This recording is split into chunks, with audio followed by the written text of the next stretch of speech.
The world's on fire.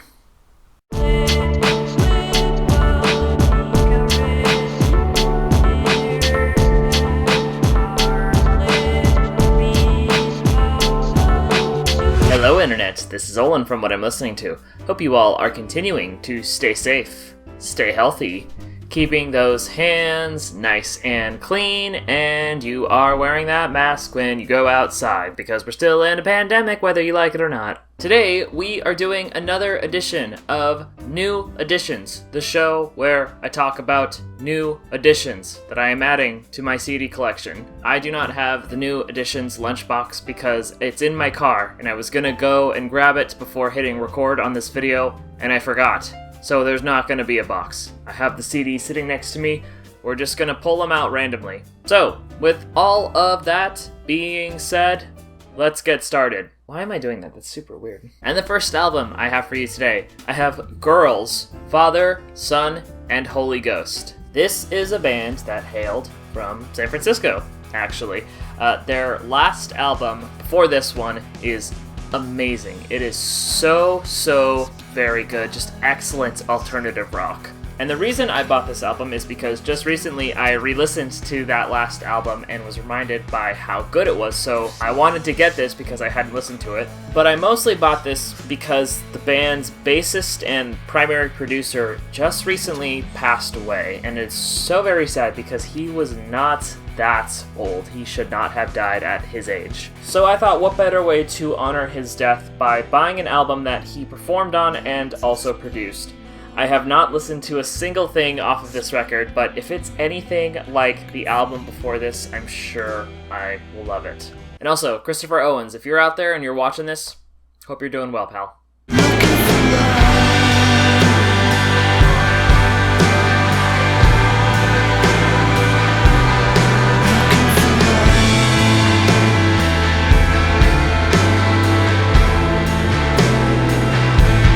The next album I have for you today, I have the Beach Boys' Sunflower, but also it's Surf's Up. The main reason I bought this is because of the song All I Wanna Do, which is considered a proto-shoegaze song as well as being a heavy influence on the chill wave genre. It's a phenomenal song, and it's weird that a band like the Beach Boys could be such a big influence on two genres that don't really have anything to do with one another. But also, the fact that it compiles Surf's Up on it, which is a classic Beach Boys album, was just enough for me to buy it. I haven't listened to much off of this apart from that one song, All I Wanna Do, so I'm excited to dive into this. I'm sure it'll be great. The Beach Boys, they are classic, they are legendary, pretty much everything they do is good. I'm really hoping I can play a clip of a song from either of these albums without getting this video taken down. We shall see. Cut to the clip now.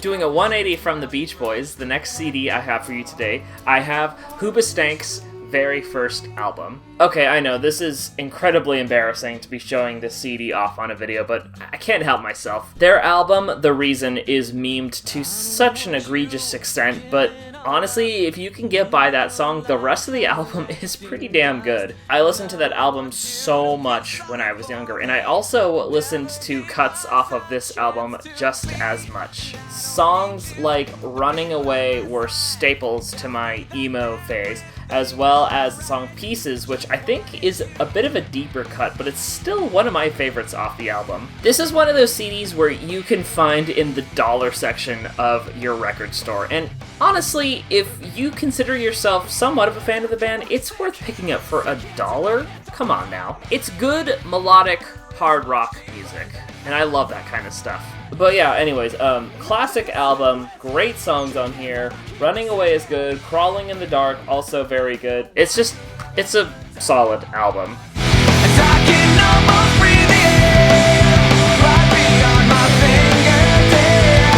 I'll turn around and pick up next album I have for you today, I have the Gorillaz, the Now. I swear, this album came out yesterday, but it's been 2 years, which is nuts to me. And it came out shortly after Humans came out, which was a pretty big disappointment to most Gorillaz fans, myself included. But the song Humility, which is the first track off this album, is a total bop. It's really groovy, it's really smooth, it's really chill, it's just a really cool song. It's also a weird phase in the band's history because their bassist Murdoch was replaced by Ace, who's a character in the Powerpuff Girls. I don't know how or why they managed to do that, but if you're a Gorillaz fan, I guess it just keeps us on our toes. Overall, it's a really chill album. I remember listening to it when it first came out, and I liked it. I didn't love it compared to Demon Days, Plastic Beach, and their self-titled album, but it was a lot better than Humans. Considering that they just released a new album, which I bought and I will talk about in a later video, I figured let's buy a physical copy of this, let's give it a re-listen. I remember liking it, and maybe re-listening to it again, I will love it. I don't want this isolation. See the state of me now. Calling the hunter with the rifle. The next album I have for you today, I have Jenny Lewis's Acid Tongue. This is an album I've been wanting to get a copy of for quite some time, and I technically owned it because I bought it digitally on Amazon MP3 for like $5, but after listening to it on and off for a couple years, I wanted to get a CD version of it. And it's nice because I managed to find it in the dollar section. I don't know if you can see that, but yeah, it was only $1 to buy this album, which is fantastic. On this album, Jenny does a nice combination of folky singer-songwriter songs as well as some good alternative country sounding songs. Pretty Bird is great, The Next Messiah is an epic, and A Bad Man's World is easily the best track off of this album. Anybody who saw and is a fan of The Hangover 2 will probably recognize that song because it's on the soundtrack. But yeah, getting this album has been a long time coming, and I actually had to dig through Amoeba's very, very large dollar section to find a copy of it, but once I saw it, I grabbed it. It's a bad man's world. It's a bad man's world. It's a bad man's world. The next albums I have for you today come in pairs. I have 2 releases by Aphex Twin. I started listening to Richard's music pretty extensively just about a year ago. It all started with listening to the Ambient Selections Volume 2, which I became a massive fan of, but eventually I listened to the 2 albums after that one, as well as the first installment of the Ambient series. Eventually I bought those albums all on CD, and I'm sure I've talked about a couple of them on various videos here and there, but these 2 were the only main albums I hadn't purchased yet, and I just recently stumbled across them at Amoeba San Francisco, so I bought them just to have them. SYRO is the most recent full-length studio album he's put out, and it's a bit different from his earlier work, but still very good. Still very experimental, but also very funky, kinda groovy sounding, but, you know, it's still Richard D. James at his best. And then this album, Druqks, which I have not heard a single thing off of, is a 2-disc album that's got a huge body of work on it. I've heard people say that it's a pretty heavy listen considering there's so much material on it. I've seen reviewers say that it's not the best, but from what I have gathered, there's a lot of different styles that Richard plays with on this album, and even if I don't like it, I'm still excited to dive into it. But either way, it's Aphex Twin. He does some of the most interesting electronica music out there. All absolutely worth checking out. And I'm just excited to own these in the collection and pretty much complete the studio albums collection. I need to now get all his EPs, but that'll be some time.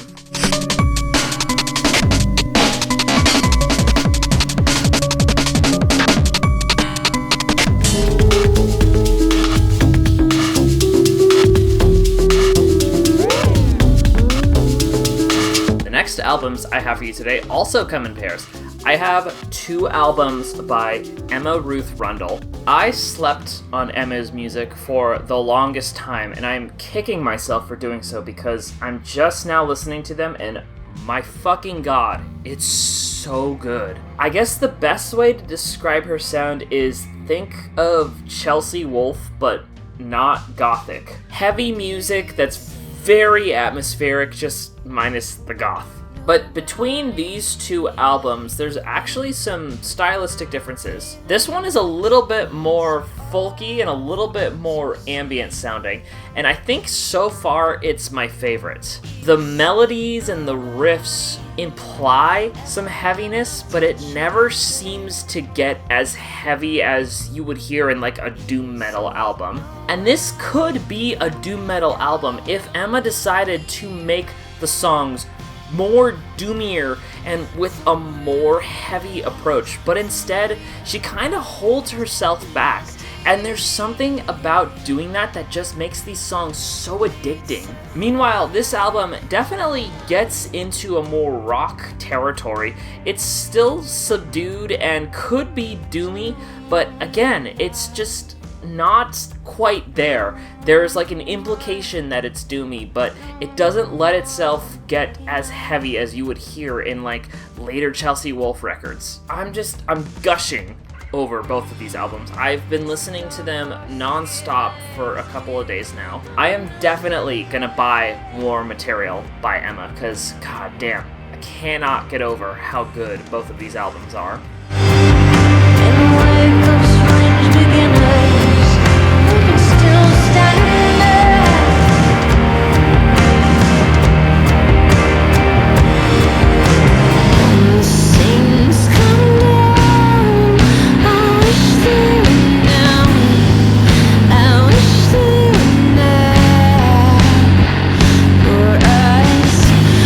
Last CD I have for you today, this one is gonna be so weird to show off.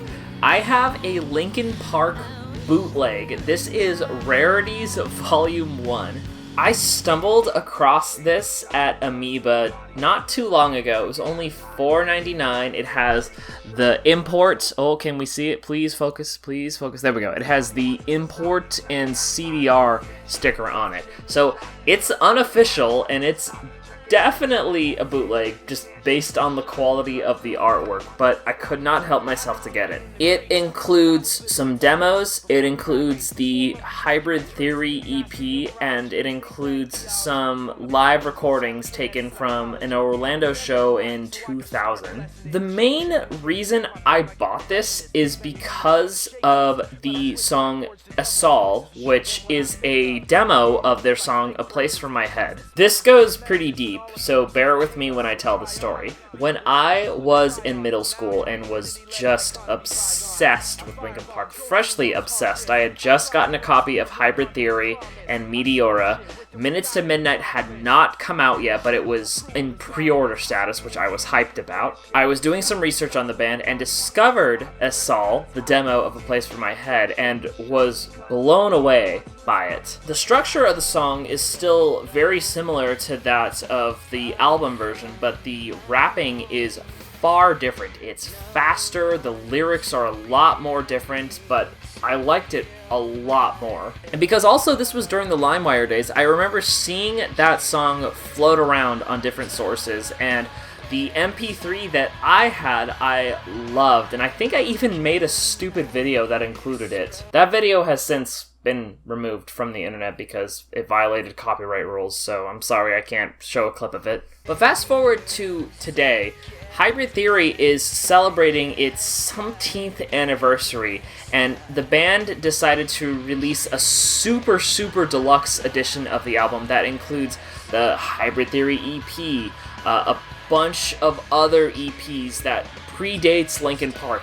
and it includes 2 recordings of Assault. When I saw that, I was pretty excited because I thought, man, they've never released that demo officially. I've had to get it through probably illegal channels, and now that you can get it on iTunes and Amazon MP3 on CD and vinyl, this is pretty cool. But when I listened to the recordings off of that release, I was disappointed because it didn't sound like the recording that I remember hearing. Not to mention it was remastered, so it was probably a bit clearer, and I was probably used to hearing it in a very poor quality. But then I stumbled across this, and it happened to have a Assault on it, so I figured, okay, maybe this is the version that I'm used to hearing. So I bought it for $5, and to my delight, it was it. Because it's a bootleg, the quality is probably not the best, and I probably could just buy the digital version of the song in a more crisper audio quality, but you know what? It just doesn't sound as good to me, so I figured, let's buy this shitty bootleg, let's hear a poor quality of a song that I grew up loving, and let's call it, we're good.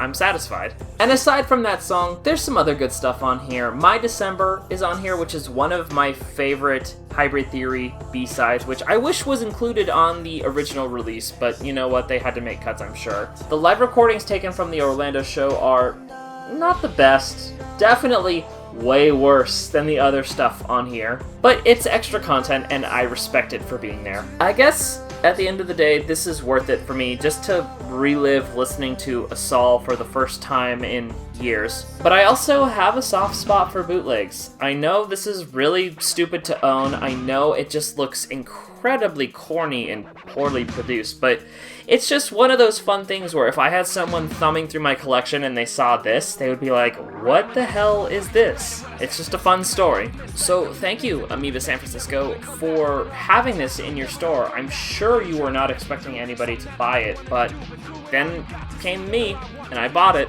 and now I have it in the collection. The center of the day in a dream, seeing all my thoughts getting lost in between, realizing one, not the way that it seems, and the killing of the killer with a head full of screams.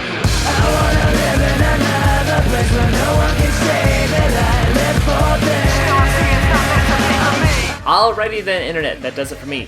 Hey, if you have any bands or albums you want me to check out, particularly anything new that you just purchased, leave a comment down below, and if I like it, maybe I'll include it in another video. Also, if you like this video, be sure to hit that subscribe button. It'll show me the support, and I'll love your face for it. And you can also follow me on Instagram for even more music. I post a new album on there semi-frequently, talk a little bit about it, and it gives you a bit of an insight of what else is in my collection. So, thank you all very much for watching this video. My computer is about to die, so I gotta end this now. This is Olin from What I'm Listening To, signing out. Goodbye!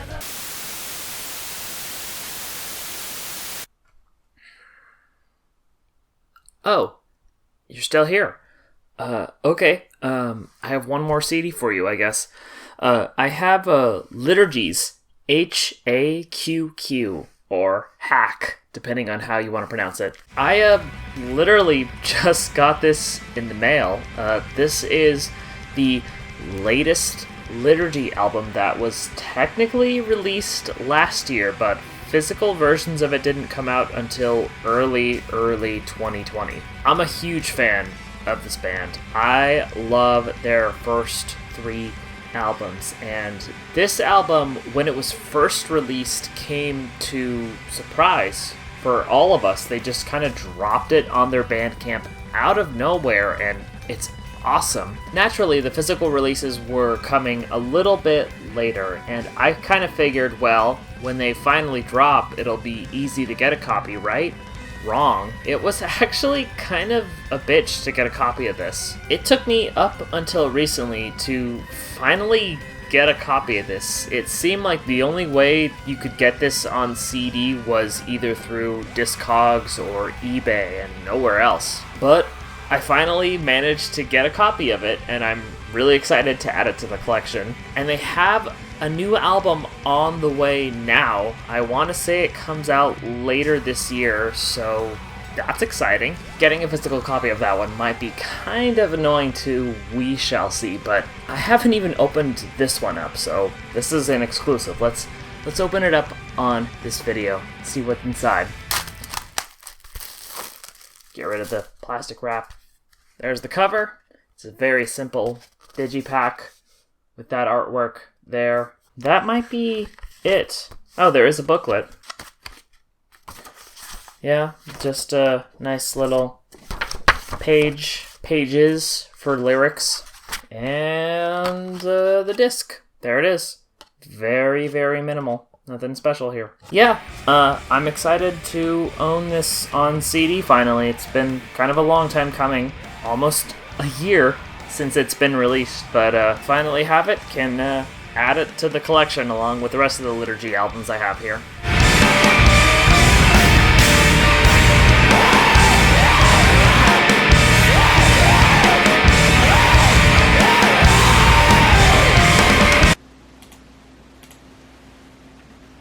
That's it for real.